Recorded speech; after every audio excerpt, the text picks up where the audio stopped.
नमस्कार। देवरिया की आवाज रेडियो केसरी से प्रस्तुत है स्थानीय हालचाल। पहले मुख्य हालचाल।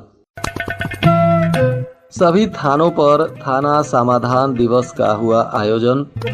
त्योहारों को लेकर यात्री वाहन स्वामियों के साथ प्रशासन की हुई बैठक। 18 अधिकारियों से सो कॉज नोटिस किया गया जारी।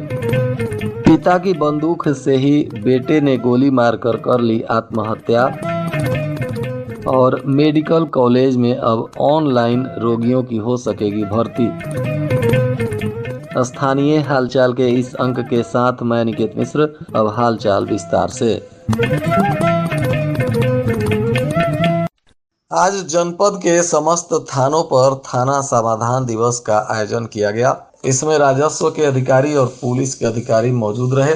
उनके द्वारा जनता की समस्याओं को सुना गया और संयुक्त रूप से राजस्व और पुलिस टीम के द्वारा मौके पर पहुंचकर कई समस्याओं का निस्तारण भी कराया गया। इसी क्रम में जिलाधिकारी दिव्या मित्तल और पुलिस अधीक्षक संकल्प शर्मा के द्वारा भी सुरौली में जन समस्याओं को सुना गया। इस दौरान कुल 8 मामले आए हुए थे, जिनमें 2 मामलों का निस्तारण किया गया। शेष प्रार्थना पत्रों में राजस्व और पुलिस विभाग की संयुक्त टीम का गठन कर उसके निस्तारण को लेकर उचित दिशा निर्देश दिया गया।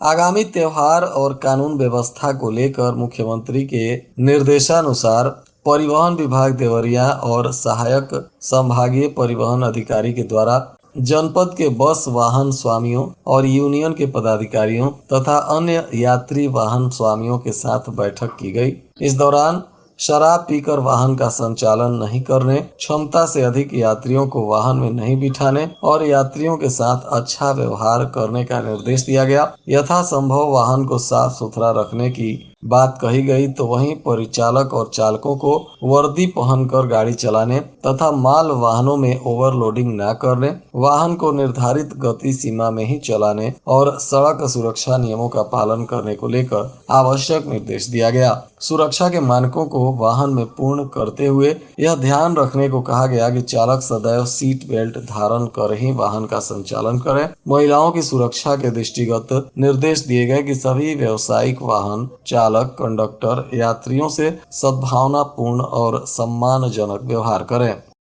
जिलाधिकारी दिव्या मित्तल ने IGRS प्रकरणों के गुणवत्तापूर्ण और समयबद्ध निस्तारण में लापरवाही बरतने पर गहरी नाराजगी व्यक्त करते हुए 18 अधिकारियों से स्पष्टीकरण तलब किया और एक अधिकारी के वेतन को बाधित किया है। स्पष्टीकरण संतोषजनक न होने की दशा में कठोर दंडात्मक कार्रवाई करने का भी चेतावनी दिया। उन्होंने कहा कि जन शिकायतों का गुणवत्तापूर्ण निस्तारण शासन की प्राथमिकता का विषय है। शिकायतों का निस्तारण गुणवत्तापरक एवं तथ्यपूर्ण होना चाहिए। सतही निस्तारण किसी भी दशा में स्वीकार्य नहीं है।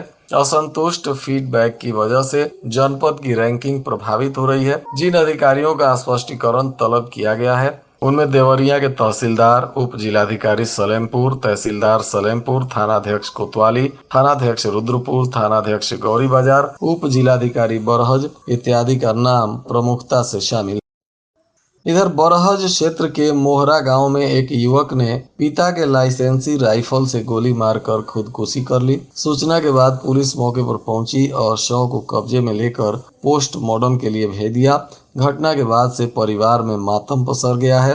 बताया जा रहा है कि मोहरा गांव के पंचम सिंह सेना में जम्मू कश्मीर में सूबेदार के पद पर तैनात हैं। उनका छोटा बेटा आयुष सिंह उम्र 22 वर्ष सुबह चाय पीने के बाद अपने कमरे में था। इसी बीच घर वालों ने गोली की आवाज सुनी। कमरे में पहुंचे तो देखा कि आयुष फर्श पर पड़ा हुआ है। हालांकि उसने यह कदम क्यों उठाया, अब तक इसकी कोई ठोस जानकारी नहीं मिली है। फिलहाल परिजनों में चीख पुकार मचा हुआ है। पुलिस मामले की तफ्तीश कर रही है।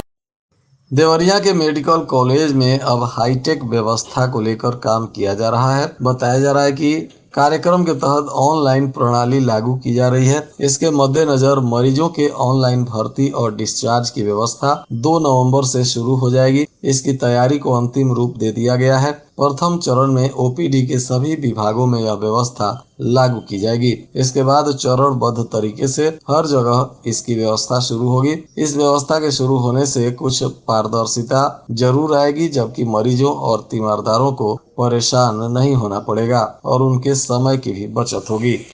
इधर आधुनिकता के युग में विद्युत निगम ने भी स्मार्ट तकनीक पर कार्य करने की पहल शुरू कर दी है। इसके लिए जिले भर के उपभोक्ताओं के डिजिटल मीटर को स्मार्ट मीटर में बदलने का काम चल रहा है। पहले चरण में विद्युत सब स्टेशन, दूसरे चरण में विद्युत ट्रांसफार्मरों पर स्मार्ट मीटर लगाने के बाद अब तीसरे चरण में सरकारी भवनों में मीटरों में स्मार्ट मीटर लगना शुरू हो गया है। इसकी शुरुआत गौरी बाजार के हिंदरापुर सरकारी भवन से शुरू हो गई है। इसके बाद में अन्य सरकारी भवनों में भी स्मार्ट मीटर लगाने का काम शुरू किया जाएगा।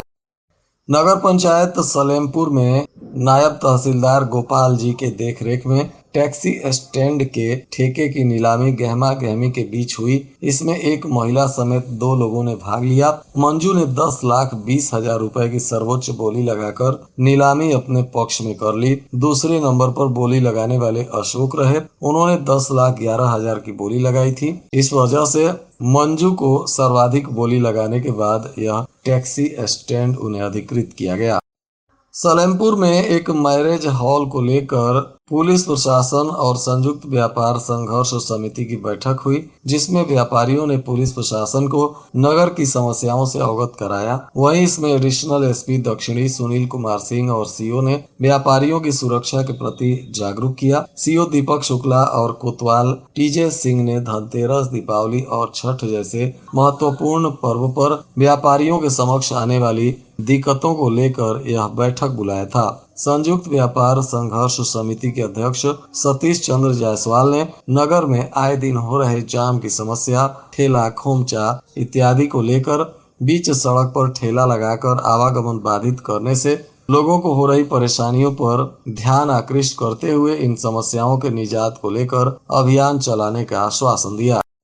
मुख्य विकास अधिकारी प्रत्युष पांडे की अध्यक्षता में अनुसूचित जाति जनजाति अत्याचार निवारण अधिनियम के अंतर्गत गठित जिला स्तरीय सतर्कता और मॉनिटरिंग कमेटी की बैठक की। इस योजना के सफल क्रियान्वयन के बारे में विस्तृत चर्चा भी हुई, जिस पर अत्याचार से प्रभावित अनुसूचित जाति के व्यक्तियों या परिवारों को आर्थिक सहायता भारत सरकार की नियमावली के अंतर्गत न्यूनतम 1 लाख रुपए से लेकर अधिकतम 8,25,000 रुपए तक की आर्थिक सहायता विभिन्न प्रकार की घटनाओं की प्रकृति और धारा के आधार पर उपलब्ध कराई जाती है। इस पर मंथन करते हुए जिन लोगों को इसका लाभ देना है, उन्हें समय से इसका लाभ देने को लेकर आवश्यक दिशा निर्देश जारी किया गया। मिशन शक्ति फेज 5 के अंतर्गत 21 से लेकर 31 अक्टूबर तक ऑपरेशन मुक्ति अभियान चलाया जा रहा है। इसमें प्रोबेशनल अधिकारी अनिल कुमार सोनकर ने बारीपुर हनुमान मंदिर पर बाल श्रम, बाल विवाह और भिक्षावृत्ति के खिलाफ जागरूकता अभियान चलाया। इस दौरान उन्होंने बच्चों को भिक्षा न मांगने की सलाह दी और चेतावनी दी कि यदि वे भविष्य में भिक्षावृत्ति में संलग्न पाए गए तो उनके खिलाफ कार्रवाई की जाएगी। तरकुलवा क्षेत्र में छात्राओं से छेड़खानी के मामले में चौथे आरोपी विवेक सैनी को फिर से अंतरिम जमानत मिल गई है। अपर सत्र न्यायाधीश पॉक्सो वीरेंद्र सिंह की अदालत से 5 नवंबर तक आरोपी को अंतरिम जमानत मिली है। बताया जा रहा है कि पुलिस के सख्ती के बाद भी विवेक कोर्ट में सरेंडर करने में कामयाब हो गया था। कोर्ट में उपस्थिति होने की अगली तारीख 6 नवंबर है। तरकुलवा थाना क्षेत्र के एक विद्यालय में पढ़ने वाली कक्षा 8 की 2 छात्राओं के साथ हुई छेड़खानी के मामले में यह आरोपी काफी दिनों तक फरार था, परंतु पुलिस की सख्ती के बाद इसने कोर्ट में सरेंडर कर दिया और कोर्ट से अब इसे अंतरिम जमानत मिल गई है। और आज के मौसम का तापमान देवरिया में न्यूनतम 24 डिग्री सेल्सियस और अधिकतम 33 डिग्री सेल्सियस रहने की संभावना है। अंत में मुख्य हालचाल एक बार फिर। सभी थानों पर थाना समाधान दिवस का हुआ आयोजन। त्योहारों को लेकर यात्री वाहन स्वामियों के साथ प्रशासन की हुई बैठक। 18 अधिकारियों से शो कॉज नोटिस किया गया जारी। पिता की बंदूक से ही बेटे ने गोली मारकर कर ली आत्महत्या। और मेडिकल कॉलेज में अब ऑनलाइन रोगियों की हो सकेगी भर्ती। इसके साथ ही रेडियो केसरी से प्रसारित स्थानीय हालचाल का यह अंक समाप्त हुआ। नमस्कार।